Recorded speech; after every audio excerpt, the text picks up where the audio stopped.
Hey guys, it's Cragdweller here on a great March afternoon. It's about 35, 36 degrees. Can't complain. We got a little bit of snow a few days ago, about 5 inches. But I don't expect it to be lasting long. It's pretty warm. I just want to show you a little DIY stove. I made another alcohol stove. I've been playing around this winter with different designs, and this one here is from you can see these all over YouTube, but this one's a couple Bud Light bottle cans, if you will. They're thicker aluminum than the regular beer can. And so I made one up and I brought it out today. I don't know if you can see it on the bottom, little holes. The top of the bottle's inverted into the base, and there's some JB weld around the top here that I've got to sand off. I just wanted to see if it worked. And I drilled these holes all the way around. And yeah, it works. It's not the fastest stove in the world. It boiled 2 cups of water in about 5.5 minutes, but I can deal with that. And also I use the cut off portion of the bottle to make a windscreen, and I set my GSI minimalist on there and it works out great. Another thing I wanted to show you is as much as I like my little REI quarter dome solo one-man tent, I really do adore the tent. It's cozy. It doesn't weigh anything really. I mean, it's 2 pounds 13 ounces. As much as I like that on my treks to the White Mountains with my buddy and whatnot, I never really sleep great. I mean, even with my big Agnes air core pad, if you will, it's 2.5 inches of air, and you'd think that would be good, and it is. I'm not complaining so much as I just was trying to get a better night's sleep out on the trail, and what I was reluctant to do, and I went ahead and did it, is I know I said I would never do it, but I've made the move, and there you go. I've made the move to a hammock, folks. I did a lot of research online, talked to a lot of people, and made the decision to give it a try. I'm going to still keep my tent, but, excuse me, I always seem to wake up with a sore back or sore shoulders or whatnot, but, and again, up in the White Mountains, we spend a lot of time searching out stealth sites, and in doing so with the terrain up there, much like it is here, actually.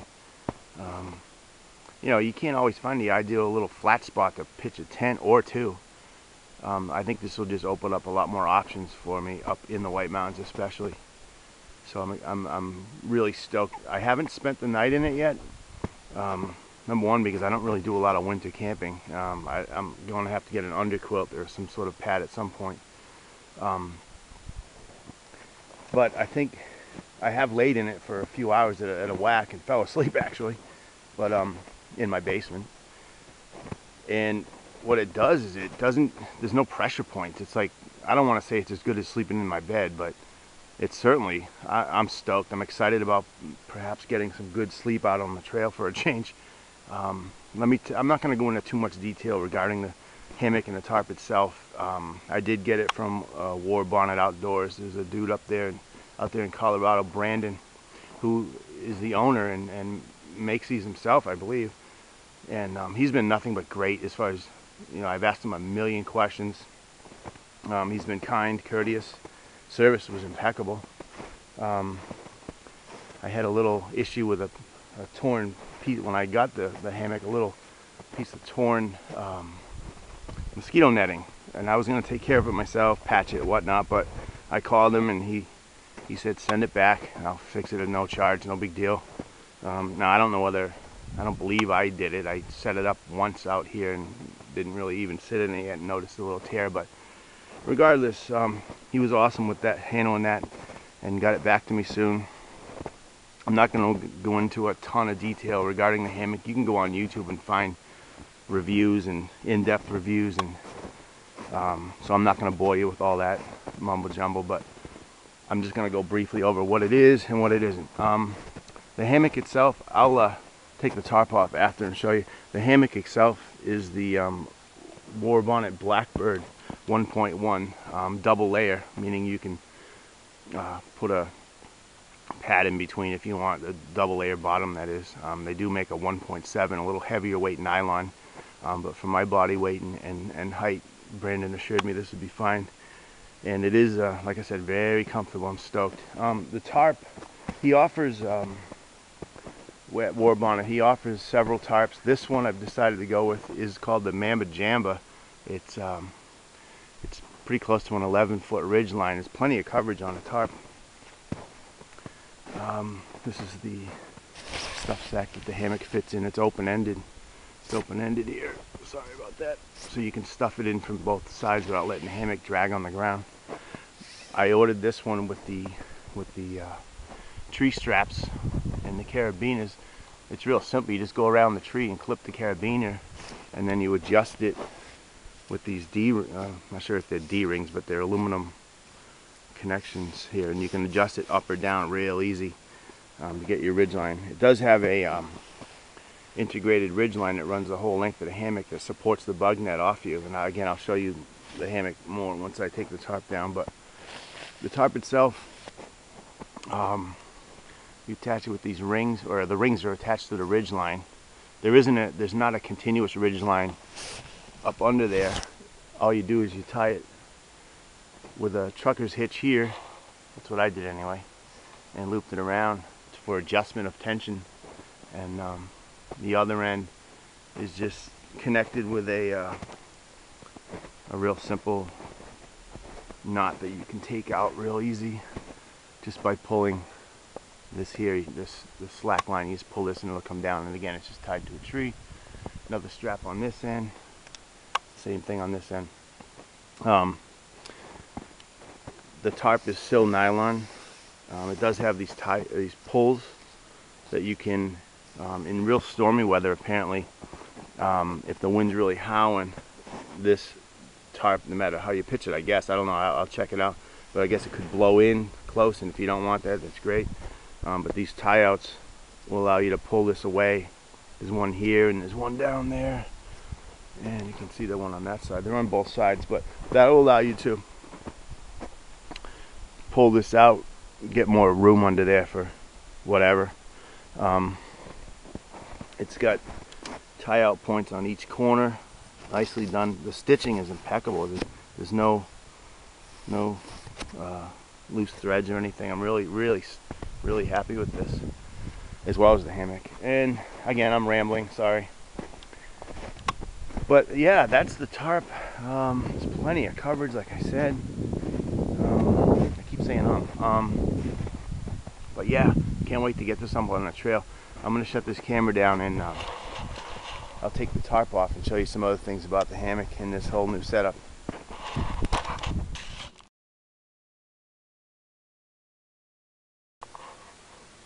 Just one other thing I wanted to show you before I take the tarp down. This is what's called the porch mode. The back side of the tarp's still staked out, but in the front here I've used my trekking poles to guide out the front half of the tarp.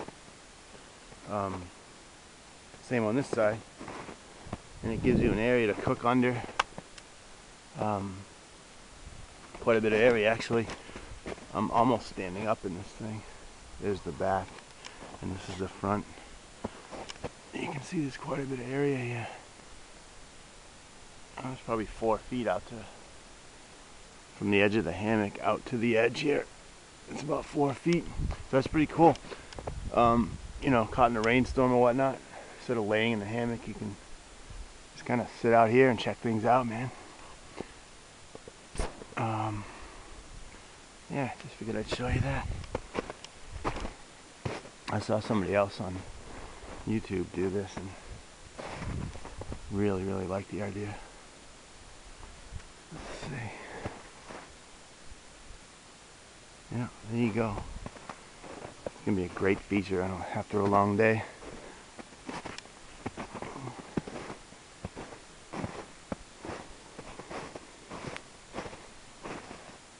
There you have it.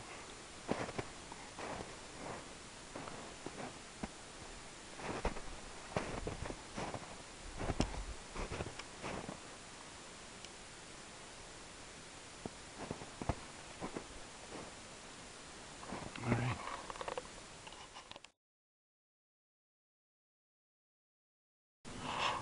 Another thing I forgot to mention is when you get to camp, before you, if you don't feel like having the tarp actually over you until you're ready to hit the sack, you can just flip over front half over the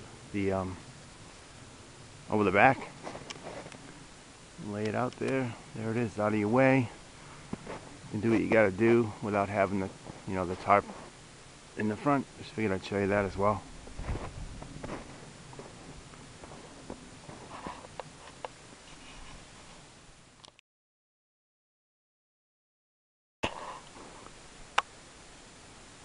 I think I forgot to mention the tarp itself. It weighs 13 ounces, 13.5 ounces. Again, it's ripstop nylon or sil nylon. I'm not quite sure the weight of the nylon itself, but yeah. These are the zipper on the hammock runs all the way, full length, all the way on each side here.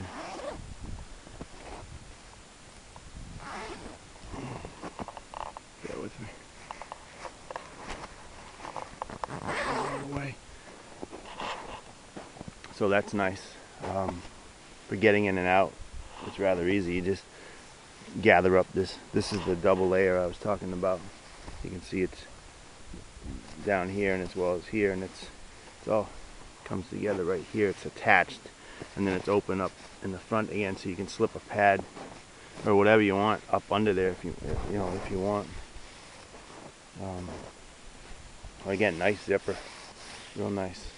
I might end up putting some bigger poles on here. These are a little small, but I might end up just putting some tags of cordage on there, something bigger to grab. Here's the ridge line. Runs the full length. Let's see. These do have these pull-outs, which is really cool. These adjustable cord locks with some stretchy cord there. I can't remember the name of it. That come in here and keep the kind of spreads out the netting so it's not claustrophobic at all in there. Kind of see how much it pulls it out. Again, when it's zipped up, it's way out here. There's plenty of room. My shoulders are fairly broad, and there's plenty of room up in there when you get up in there. And this feature I'll show you after. It's the infamous shelf that Brandon incorporates into the hammock. I guess I'm ending up going into quite a detailed explanation here, but I can't help myself. But all right, I'll show you the hammock in a second.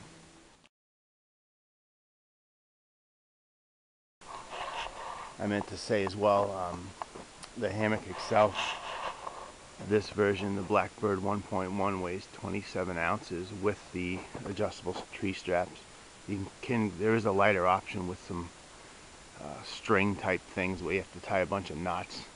I don't mind carrying a few extra ounces for the ease of these. You can set this thing up in seconds, literally. All right, again, see you later.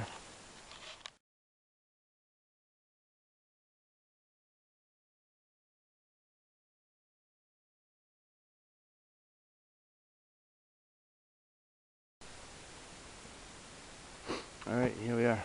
Tarp's down. Again, you can see that zipper runs the whole way. And again, these pull-outs here make it wider there. I just have it staked down now with sticks. I forgot my stakes, so these sticks work good. Again, without that, and then with that, it pulls it way out like that. Just kind of cool. The other side is talking about this shelf feature. That's what they call it anyway. You can see that's pulled out there, again staked out the same way with the shock cord. And it's fully adjustable. And this area here from the inside offers all this room. There's a little over 2 square feet of room in this area that's up. You can see it here. This whole area. You can, put gloves in there, hats, sidearm, flashlights, whatever, so it's not rolling around in the hammock with you while you're in there. Really cool feature. A lot of people rave about it. Again, I haven't slept in here yet, other than taking a nap. So I think this shelf might come in handy for storing small items at night. Let's see. I'm not really sure what else to say until I get this thing out in the woods and sleep in it for a few nights, but really liking it. Alright, this is Craig Dweller. I'm gonna stop boring you here and pack up and get out of here. Alright, thanks.